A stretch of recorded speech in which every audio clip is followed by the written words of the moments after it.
dear Prime Minister, dear Justin Trudeau, dear Deputy Prime Minister Chrystia Freeland, dear Minister for Foreign Affairs Melanie Joly, dear Ambassador Dion, Ambassador Descotes, dear Ambassador Heusken, dear Mrs. Donselmann of Allianz, who has made it possible for us to host this event at the Alliance Forum at the Brandenburg Gate. Thank you very much for giving us the opportunity to meet here in this building. Esteemed members of the Diplomatic Corps, distinguished guests, Canada and Germany are closely linked. Of course, in NATO, in which Canada, together with all other allies, protected the freedom of West Berlin and West Germany for decades, and together with others made the peaceful reunification of our country possible. It's a special honor for Atlantik-Brückeat and Munich Security Conference to welcome you, dear Justin Trudeau, as our guest of honor today to talk about the situation in Europe. Atlantik-Brückeat turns 70 this year, and we are pleased that the pillars of that bridge are built on a firm and stable foundation on both sides of the Atlantic. And I'm especially proud that on this occasion I can announce that we have a founding of an Atlantik-Brückeat Canada as an independent sister organization. Ladies and gentlemen, hardly any other country is as closely linked to the European ideas of the Enlightenment and its ideas of freedom, democracy and human rights as Canada is. And occasionally I thought sometimes Canada is more European than some of our European member states. Therefore, please allow me, just because my former colleague Chrystia Freeland is among us, it would be a good signal just now if after more than 5 years the German Bundestag would finally ratify the free trade agreement CETA.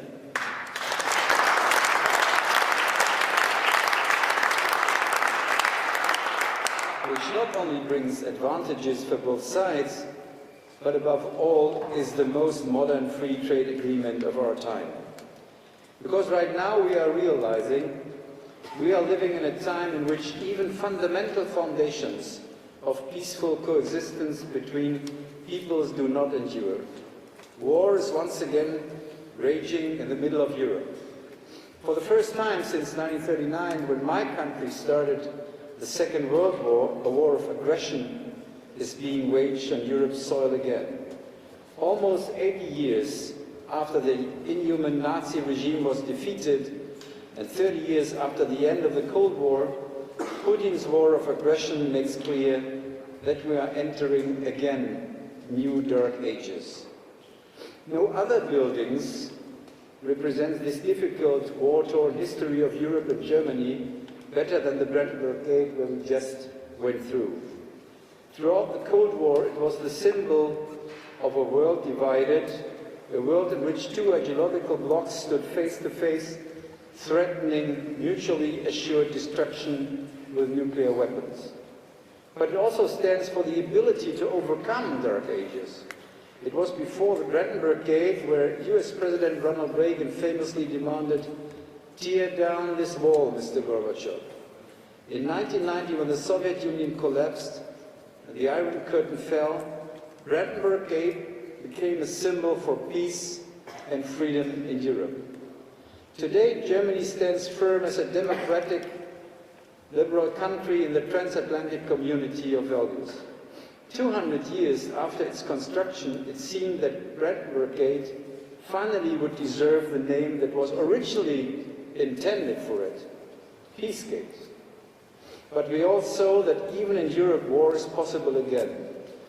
Even though Russia had moved well over 150,000 troops to Ukraine's border since last year, until 10 days ago, we did not want to believe that Vladimir Putin would dare to invade its neighbor, or that wars of aggression could return to Europe.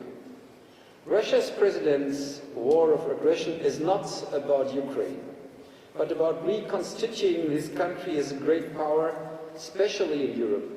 He wants to determine the future and fate of Europe again, and it's not the old Soviet Union that serves as his model for this, but Tsarist Russia. Russia's president thinks in the categories of the 18th and 19th century, wages a war with the means of the 20th century, and believes that he can determine the 21st century with it. The conflict with Russia is not about a war of the West against Russia, as Russian propaganda likes to publicly proclaim. Russia is waging a war against all fundamental norms of international law. If the world community allowed this to happen here in Europe, it would be a dangerous lesson for other authorities in the world. For this reason, we are grateful for all those who condemn this war of aggression and use their opportunities to stand by Ukraine and increase the pressure on Russia's president to finally stop this war of aggression. War is horrible. We feel for the war's innocent victims and admire the brave and courageous Ukrainians standing firmly against the aggression. But we also feel for those in Russia and Belarus that oppose this war and their autocratic regimes, but who cannot express their opinion without having to fear for their freedom and their life. But we must not lose faith in ourselves and the ability of our liberal and free societies to withstand the anachronism of war and autocracy. There is a future. This is precisely why, in this dawning 21st century, the transatlantic partnership is taking on a new significance. We have shown before that a peace gate can be built. If we stand together and never give up or believe that a better world is possible, we can overcome the darkness of war and conflict again. What is clear, however, is that Europe and its member states, especially Germany, must assume a greater role in maintaining Europe's security and peace. I am glad that my government has now taken bold steps in this direction and shown its resolve to address the tectonic geopolitical shifts stretching beyond Europe and the Euro-Atlantic that we are witnessing at the dawn of the 21st century. And I'm sure, dear Prime Minister Trudeau, you will give us now important guidance on how we can further strengthen the transatlantic community and work together to secure freedom, peace and prosperity in all parts of Europe. Thank you very much for coming and for your commitment.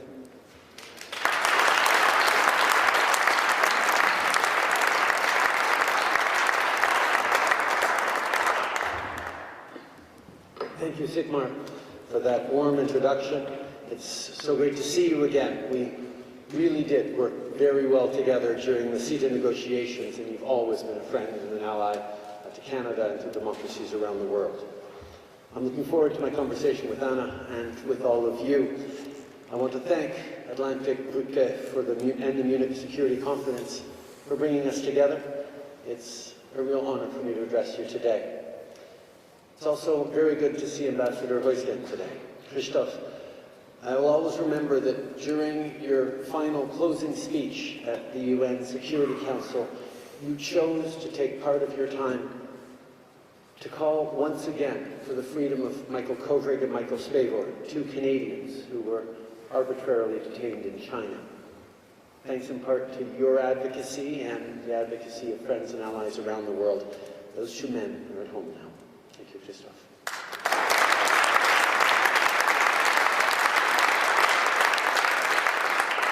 When I was preparing my notes for today's events, I remembered speaking in 2017 at the St. Matthew's Day banquet hosted by then Mayor of Hamburg, Olaf Scholz. Sigmar was there too. He actually delivered remarks right before me that night too. The world has changed in the intervening 5 years. What I said then remains true today. Canada and Germany have long been partners on the world stage because we share a progressive vision of the world. We understand the importance of international cooperation and partnership. We value the rule of law. and democracy. It's great to be back in Berlin today. Of all places, the people of Berlin know what it is to fight for democracy. I don't have to tell you how much work it takes, because you already understand that democracy never happens by accident.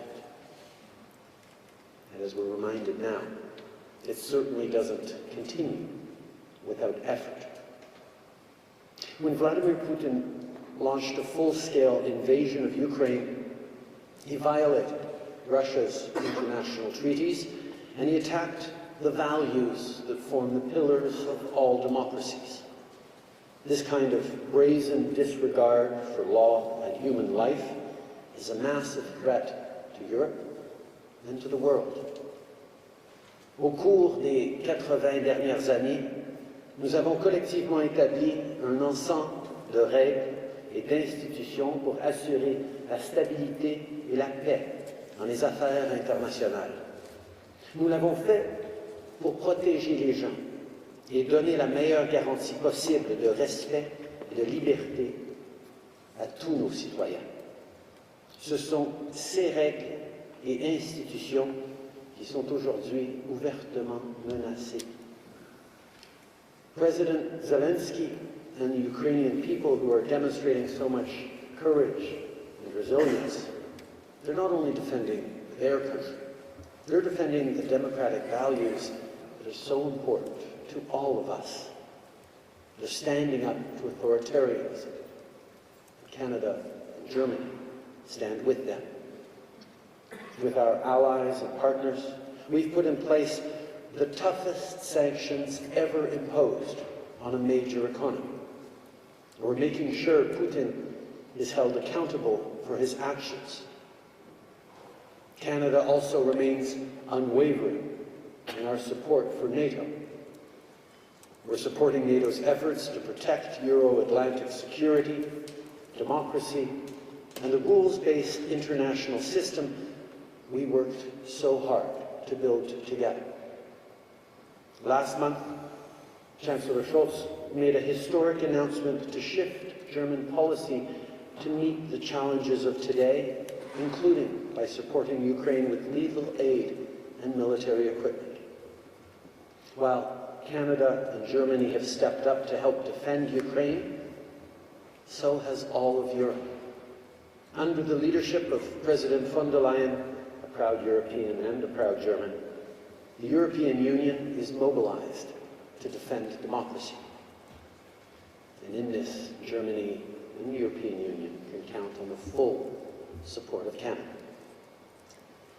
Now, Vladimir Putin is undoubtedly a threat to Ukrainians and a threat to people beyond their borders.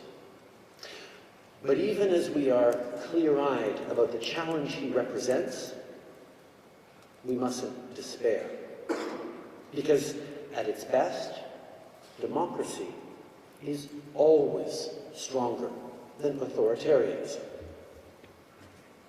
But if we're going to be honest with each other, democracy hasn't exactly been at its best these past few years. Even as we're fighting Putin's invasion, we need to recommit ourselves to the work of strengthening our democracies. Apathy, cynicism, misinformation and disinformation, declining voter turnout, mistrust in our institutions. It's our job to rebuild that trust, to give people reasons to have faith in our institutions, to get involved in civic life. We can't let fear, anxiety, and envy overcome the hope, the earnest optimism that is necessary for democracies to thrive. We can't settle for simplistic answers to complex problems. We can't let nativism distract from the hard work of building better systems and real solutions. These challenges are not easy for any of us, but addressing them head-on is essential. Ce matin, le chancelier Scholz et moi avons réaffirmé notre volonté de défendre les démocraties et lutter contre la désinformation.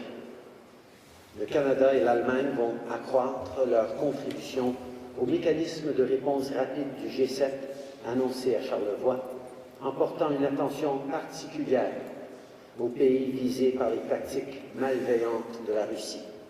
Soyons clairs, la propagande et les cyberattaques nuisent à notre économie et minent la confiance des gens envers nos institutions. Vivre en démocratie, ce n'est pas quelque chose qu'on peut tenir pour acquis. Il faut être constamment vigilant pour défendre nos valeurs et les institutions qui les protègent. We all have a responsibility to deal in facts and to fight the flood of disinformation and manipulation. While social media has a profound positive effect on society, it also has a role in enabling harmful content, like hate speech and misinformation. Domestically, our government is working on new legislation to address online harms. This year, Canada is chair of the Freedom Online Coalition, and our goal is to encourage the public to have informed and meaningful engagement in society, both offline and online. We all have more work to do. In the 1930s, Thomas Mann described how democracy is built on the respect for the infinite dignity of each individual. One of the most powerful ideas Canada hopes to share with the world is our deep and abiding belief in diversity. Not only do we believe in it, we embrace it. Although that's not to say we have it all figured out.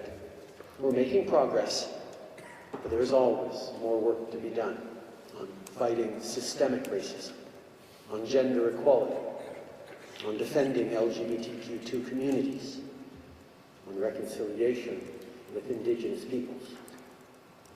Last summer, Mary Simon became the first Indigenous Governor-General in Canada's history. When she was in Germany for her first state visit just a few months ago, she led Canada's delegation at the Frankfurt Book Fair. Because it's only through sharing knowledge and listening to Indigenous people's perspectives that we can hope to fully achieve reconciliation.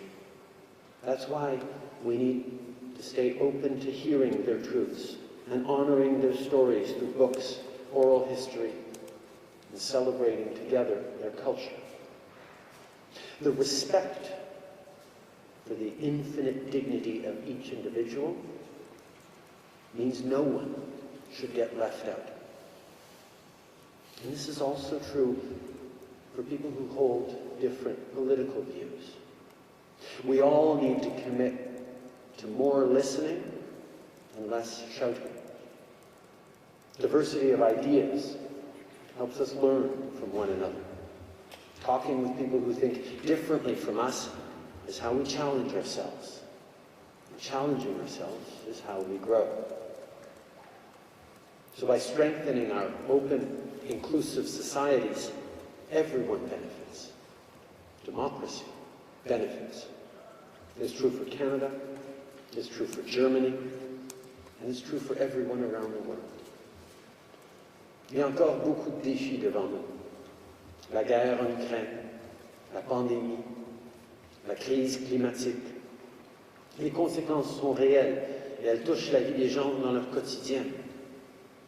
Pour affronter ces crises, nos démocraties ont besoin d'être solides et robustes. Et nous devons continuer de travailler ensemble. Whether it's the immediate challenge of high gas prices or the long-term consequences of climate change, democracies need to be at their best to have the tough conversations needed to figure that out.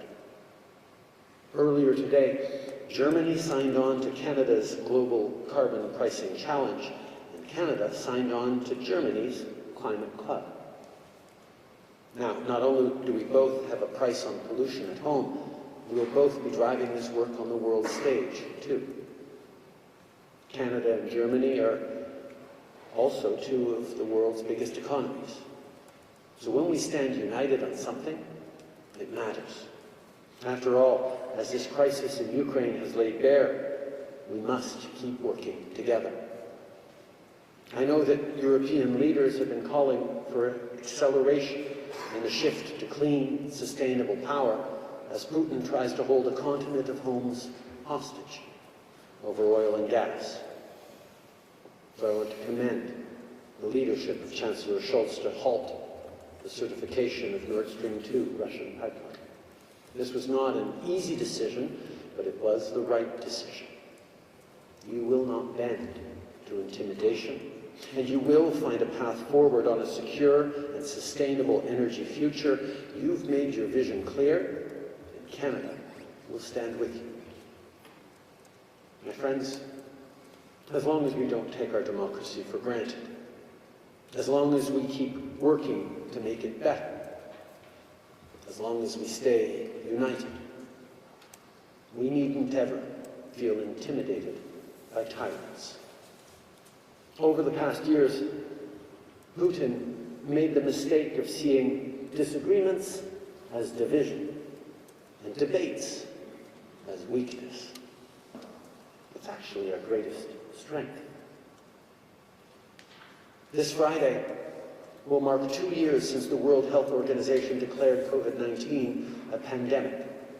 This health crisis has been a challenge unlike any other, but it also showed how people stepped up for one another. Everyone rolled up their sleeves and worked together. That is the story of the pandemic. We worked together, just like we're seeing now from people all around the world offering to welcome Ukrainian refugees and send humanitarian aid. Vladimir Putin made serious miscalculations. He underestimated the incredible courage of the Ukrainian people, and he underestimated the resolve and unity of democratic allies and partners in the face of authoritarianism. En ces jours sombres, le courage des Ukrainiens est une source d'inspiration pour toute la planète. We have to continue fighting lies with truth, fear with facts, division with unity. As you all know, the Atlantik-Brückeat turns 70 years old this year. I can tell you that this bridge of transatlantic cooperation between our nations will remain strong and sturdy for many years to come. Like I said, a lot has changed since I was in Hamburg 5 years ago. However, the importance of working together to allow democracy to flourish and ultimately to prevail is as true today as it was then. Democracy is not just a concept in a political science textbook. It's our everyday lives. Standing up for our shared values requires constant efforts. But I know that Canadians, Germans, and people everywhere are up to the challenge. In the words of President Zelenskyy, light will win over darkness. Merci beaucoup. Thank you all.